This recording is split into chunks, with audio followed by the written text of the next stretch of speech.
Sir मेरा नाम जनित कुमार है और मैं लाला हंसराज कोटेला कॉलेज में LLB 3 ईयर कोर्स में फाइनल ईयर का स्टूडेंट हूँ सर। और मेरा अभी फ़िलहाल छठा सेमेस्टर चला हुआ है सर। मैं छठे सेमेस्टर का विद्यार्थी हूँ। श्रीमान जी, मैं आप सभी को अवगत कराना चाहता हूँ कि लाला हंसराज कोटेला कॉलेज द्वारा लंबे समय से नियमित क्लासों का संचालन नहीं किया जा रहा है और साथ में विद्यार्थियों की घर बैठ के डिग्री करवाई जा रही है।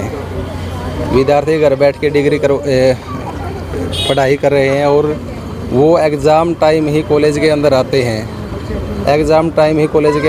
हैं और कॉलेज द्वारा उनको एडमिट कार्ड दे दिए जाते हैं। कॉलेज द्वारा उन पर कोई एक्शन नहीं लिया जाता है। कॉलेज उनके घर बैठकर डिग्री करवा रहा है, ना ही कॉलेज द्वारा नियमित कक्षाओं का संचालन किया जाता है और ना ही विद्यार्थी कभी नियमित क्लास में आते हैं।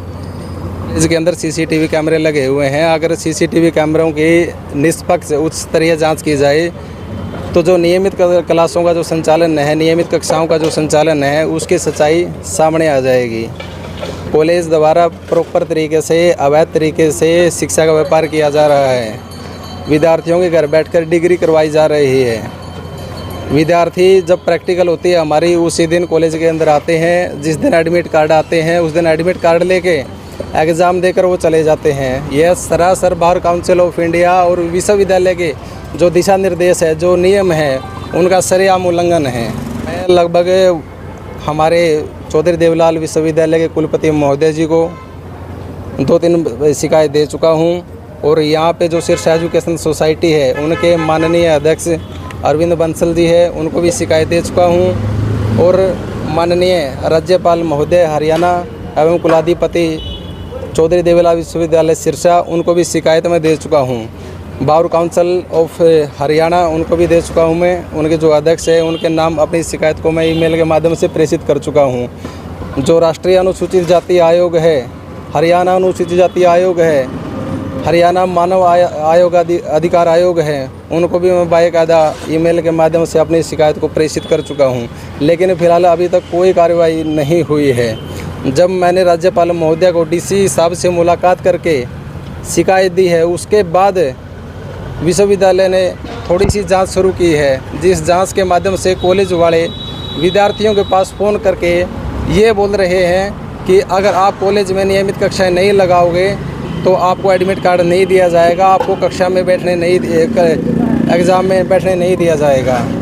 यह सरासर बार काउंसिल ऑफ इंडिया और विश्वविद्यालय के जो दिशा निर्देश है उनका सरेआम उल्लंघन है। अगला कदम ये है श्रीमान जी, अगर मैंने जो शिकायतें जहाँ दी है उन शिकायतों पर कोई कार्रवाई नहीं होती है, विश्वविद्यालय द्वारा कोई उच्च स्तरीय जांच नहीं की जाती है, कोई कार्यवाही नहीं की जाती है, तो मैं 21 मार्च को अभी भूख हड़ताल पर बैठने वाला हूँ सर।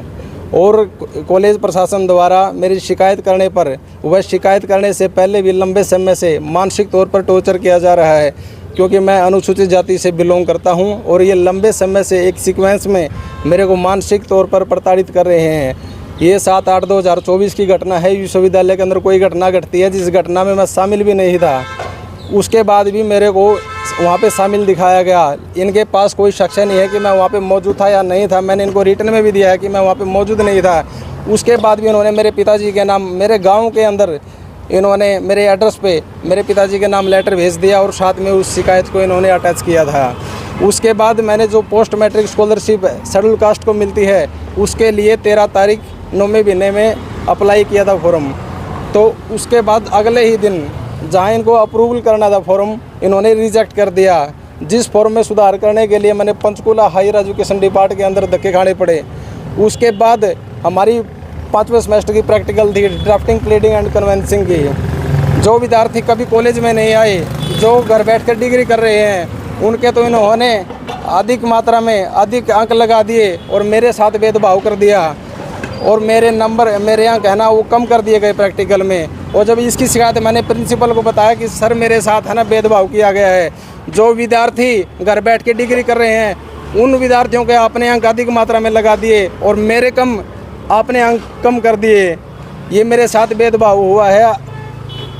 तो मैंने प्रिंसिपल को ये बात बताई तो प्रिंसिपल ने ये बताया, बोले शुक्र मना तेरे 71 लगा दिए, बोला तेरे को तो पास करना था, बोला तेरे 71 नंबर लगा दिए, तेरे को तो पास करना था।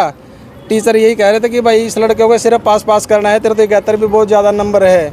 तो मैंने सर को बताया कि सर आप मेरे साथ इस तरह का मिसबिहेव मत करो, वरना मैं BCI को और विश्वविद्यालय प्रशासन को मैं आपकी कंप्लेंट करूँगा। तो प्रधानाचार्य जी ने कहा भले कंप्लेंट दोनों तरफ से होगी, भले हम भी कंप्लेंट करेंगे, भले दोनों तरफ से कंप्लेंट होगी हम भी कंप्लेंट करेंगे, हम ऐसी कंप्लेंट करेंगे कि तुम्हारी एक कंप्लेंट में डिग्री रद्द हो जाएगी। तो मैंने सर वो रिटर्न में यहाँ पे जो अरविंद बंसल जी है उनको भी रिटर्न में दिया है कि आपके जो कॉलेज के प्रिंसिपल है उनके द्वारा मेरे साथ मानसिक तौर पर और जातीय आधार पर भेदभाव किया जा रहा है। इस प्रिंसिपल को आप पद से हटाएं और मेरा जो उत्पीड़न इन लोगों ने किया है आप उसकी जांच करें, मेरी प्रैक्टिकल देखें या उन बच्चों की प्रैक्टिकल देखें, आप उसका मिलान कीजिए वो किस तरीके से भेदभाव किया गया है। मेरे पास ये कंप्लेंट है जिसमें मेरा नाम दिया गया है और कंप्लेंट के साथ लेटर इन्होंने इशू कर दिया मेरे पिताजी के नाम, जिस घटना में मैं शामिल भी नहीं था, लेकिन कॉलेज प्रशासन द्वारा उस घटना में शामिल दिखाया गया और बार बार यहाँ प्रिंसिपल ऑफिस में बुला के उन्होंने मानसिक तौर पर प्रताड़ित किया। उसके बाद जो शेड्यूल कास्ट को पोस्ट मैट्रिक स्कॉलरशिप मिलती है उसका फॉर्म मैंने अप्लाई किया, आवेदन किया तो रिजेक्ट कर दिया। ये रिजेक्ट का प्रमाण है मेरे पास, ये कॉलेज द्वारा रिजेक्ट कर दिया गया। कहने का मतलब ये है कि ये लंबे समय से अवैध तरीके से कॉलेज चला रहे हैं, नियमित कक्षाओं का संचालन नहीं कर रहे हैं और विद्यार्थियों को घर बैठा कर डिग्री करवा रहे हैं। और बहुत सारे विद्यार्थी ऐसे हैं जो प्राइवेट सेक्टर में, गवर्नमेंट सेक्टर में जॉब करते हैं, उनकी अटेंडेंस अवैध तरीके से पूर्ण करते हैं। कॉलेज में जो जनित कुमार ने कॉलेज के खिलाफ़ या प्राध्यापक या मैनेजमेंट के खिलाफ़ जो भी शिकायतें की हैं उन तथ्यों में कोई सच्चाई नहीं है। कॉलेज में क्लासेस जो हैं वो रेगुलर होती हैं, सभी बच्चे क्लास रेगुलर अटेंड करते हैं। किसी भी तरह का थ्रेट हमने जनित कुमार को कभी दिया नहीं, मैंने कभी दिया नहीं। जनित से कभी ऐसी बात के जैसे जो उसने कंप्लेंट में अपने मेंशन किया कि जी मैं उखाड़ लो मेरा जो उखाड़ना, इस तरह के शब्द मुझे मतलब मैंने कभी आज तक अपनी लाइफ में बोले ही नहीं किसी भी बच्चे से। और आज भी मैं कहता हूँ भी जनित कुमार को अगर कोई भी समस्या है तो कॉलेज प्रशासन, कॉलेज प्रबंधन उसको दूर करने के लिए तैयार है। हम बैठ के बात करें भाई क्या समस्या उनकी और उनका निवारण करने की हम कोशिश करेंगे। ऐसा कुछ नहीं है। उसका आरोप तो ये भी है कि पैसे लेके जो हाजिरियाँ पूरी करते हैं, है ना। आप बच्चों से किसी पे भी पूछेंगे कि किस तरह का कोई भी कार्रवाई जो है कॉलेज में नहीं होती। ये पिछले लगभग 2006 में बना है कॉलेज और आज कितने साल हो गए, 25 है, 19 साल से कॉलेज चला रहा है। कॉलेज की मान्यता को लेकर भी सर आरोप लगाया गया कि 2023 के बाद से मान्यता नहीं है। ना वो ऐसा नहीं होता नहीं है। BCI में हर साल कॉलेज अप्लाई करता है। ये BCI की मर्जी है कि वो कब आके इंस्पेक्शंस करेंगे और उसको अप्रूवल को कंटिन्यू करेंगे। भाई हमारा कोई नया कॉलेज नहीं है, एग्जिस्टिंग कॉलेज है। एग्जिस्टिंग कॉलेजेस के केसेस में हर साल ऑनलाइन 30 दिसंबर 31 दिसंबर से पहले हमने BCI पोर्टल पे अप्लाई करना होता है, जो हम करते हैं। उसके बाद BCI जो है अप्रूवल देती रहती है कंटिन्यूटी में, है ना। ये नहीं है कि भी मान्यता नहीं है। इतने साल पुराना कॉलेज है तो वो अप्रूवल उसकी आ जाएगी। जब भी अब भी हमने एप्लीकेशन उसकी भरी है, जो भी 3-3 साल में BCI की फ़ीस जो पे करनी होती है वो हम कर रहे हैं, है ना। इस तरह